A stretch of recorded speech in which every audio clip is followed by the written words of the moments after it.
Hello student, question number 13 है। How many 3 digit number are divisible by 7। ये कह रहा है कि 3 डिजिट के ऐसे कितने नंबर हैं जो 7 से डिवाइड होते हैं।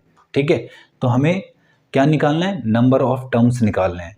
तो सबसे पहले मुझे इसके लिए ना एपी बनानी पड़ेगी। बहुत इंपॉर्टेंट क्वेश्चन है ये बोर्ड के लिए। मतलब बोर्ड में आप लगा लो कि इस टाइप का क्वेश्चन बहुत बनता है, तो आपको बहुत ध्यान से देखना है एक एक क्वेश्चन को, एक एक स्टेप को। ठीक है, तो देखिए इन्होंने कहा हाउ मेनी 3 डिजिट नंबर। पहले मुझे ये पता होना चाहिए कि आखिर 3 डिजिट के नंबर कहाँ से स्टार्ट होते हैं। तो कहाँ से होते हैं 3 डिजिट के नंबर? 3 डिजिट का जो पहला नंबर है वो हमारे पास 100 होता है। ठीक है, और जो लास्ट होता है वो होता है हमारे पास 3 डिजिट का नंबर 999। ऐसा क्यों कह रहा हूँ मैं? देखिए 100 से पहले का जो नंबर है वो कौन है? 99।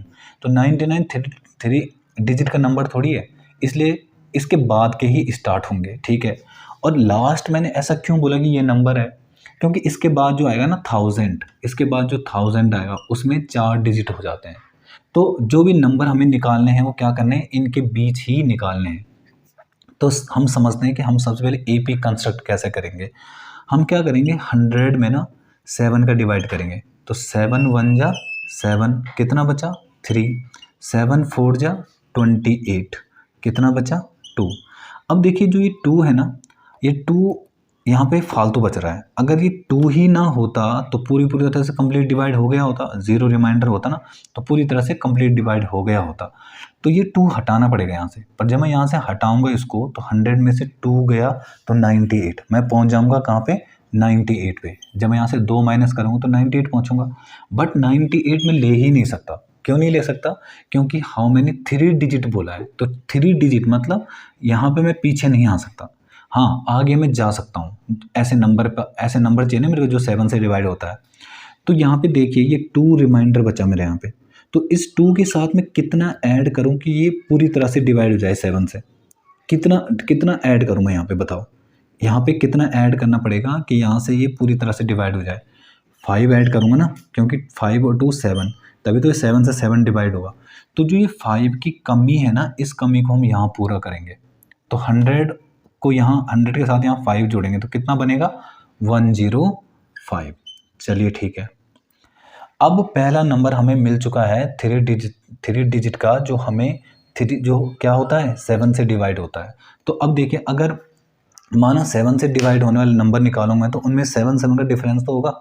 7 के टेबल देखिए आप, 7 के टेबल देखो। 7 1 जा 7, 7 2 जा 14, 7 3 जा 21, 7 4 जा 20। उन सब में ना 7 7 का अंतर है।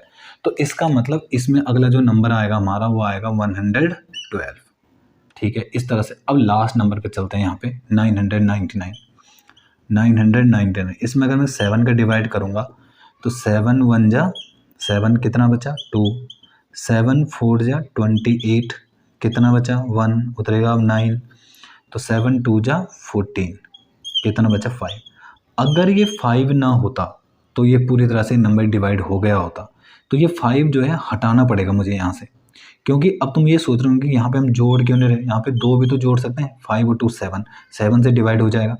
जब मैं इसमें 2 जोड़ूंगा ना तो मैं 1001 पे पहुंचूंगा, जो कि 4 डिजिट का नंबर है। तो यहाँ से मैं आगे नहीं जा सकता। हाँ, पीछे मैं ज़रूर आ सकता हूँ। तो पीछे आने के लिए मतलब मुझे 5 इससे माइनस करना पड़ेगा। तो जब 5 माइनस करूँगा तो ये बनेगा 994। तो ये हमारी एपी बन गए। अब हम इस क्वेश्चन को सॉल्व कर सकते हैं। ये आपको सारा रफ में करना है। ठीक है, तो जो फेयर काम है वो मैं आपको बता रहा हूँ कि क्या आपको फेयर करना है। ये आप सब यहाँ से मिटा दो। तो अब हमारा जो फेयर वर्क है वो यहाँ से स्टार्ट हो रहा है। तो हमारी जो एपी बनी है वो ये बन गई है। ठीक है, मैं मान लेता हूँ कि let there are n terms in the AP. तो मैं मान लेता हूँ कि इस एपी में n टर्म्स हैं।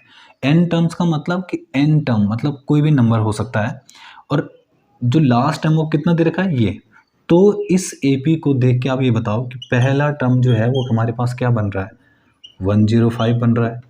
डिफरेंस कितना बन रहा है? इसमें से इसको माइनस करूँगा तो 112 में से 105, तो कितना आ रहा है 7।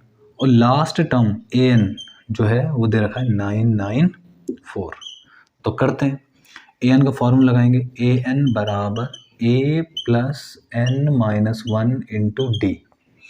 an की जगह क्या रखूँगा मैं 994 बराबर a की जगह 105 प्लस n माइनस 1 और d की जगह 7। तो करते हैं 994 equal to 105 plus 7n minus 7, दोनों का इंटू अंदर हो गया। तो आगे इस तरफ देखते हैं, तो हमारे पास आ रहा है 994 इक्वल टू, जब मैं 105 में से 7 माइनस करूँगा बताओ कितना आ रहा है, 15 में से 7 गया तो 8, ठीक है।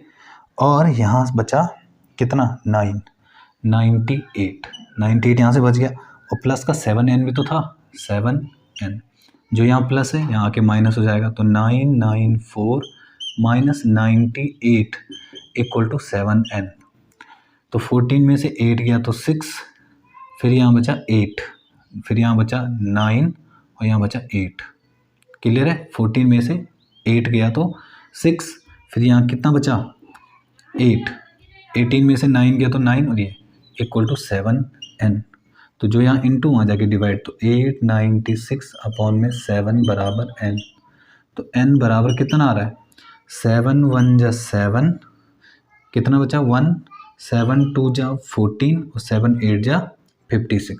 तो n बराबर 128 हमारा आंसर हो जाएगा। आई होप कि आपको ये समझ में आ गया है क्वेश्चन। ये क्वेश्चन बहुत इंपॉर्टेंट है, इस टाइप के क्वेश्चन जो है हम जो एग्ज़ाम है हमारा बोर्ड एग्ज़ाम उसमें बहुत बनते हैं, ठीक है। तो ये आपके पास क्वेश्चन नंबर 13 था।